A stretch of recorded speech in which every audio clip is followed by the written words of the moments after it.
Today, we're gonna look at a flat serve. I think for any beginner, it's a serve that you have to learn first before you can make the progression on to the others. I'm gonna give you 3 tips that are gonna help you develop your flat serve. Let's go. Talk about the flat serve. I'm making the assumption that you've got good footwork and you've got your toss figured out. So let's start with the grip. I always suggest a beginner start with a continental grip, or you can look here. So here's our continental grip of rotating it one bevel this way. So that way it creates more of that flat for you. That's tip 1 of making that one little rotation in your bevel. Tip number 2 is creating a good swing path where you can be really fluid the whole way through. Sometimes you'll see people have this hitch, or you'll see people where they toss it, get stuck back here. You need to have a really fluid swing path in order to create the most with your flat serve. The best drill you can get is get a sock and put a ball in it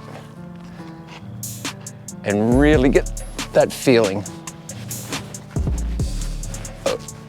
of this infinite swing. Here's the last tip I'll give you on hitting a flat serve. It's twofold. It's keeping your head up and not dropping your leading shoulder. Is when your head goes down, the racket head goes down, and you're gonna hit it in the net. Same thing with this leading shoulder. If you can keep both of them up, you're gonna hit it over the net and make the other person at least call the ball out. Those 3 tips on your flat serve are gonna make all the difference. But bonus time, let's talk about the mechanics of the flat serve. The big part you'll hear is the fancy term pronation. I call it the pageant wave. This little movement right here is the big difference in that flat serve of we get ready, we do our head up. As we're swinging, this pronation, as I'm turning my arm this way, is flattening out the racket.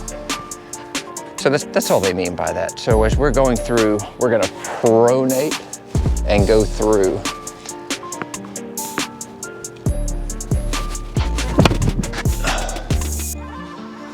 Do you catch the pronation?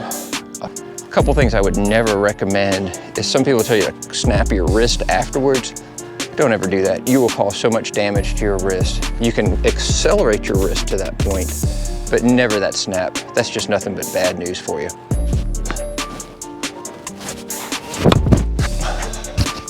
Boom. Hope you enjoyed those tips on the flat serve today.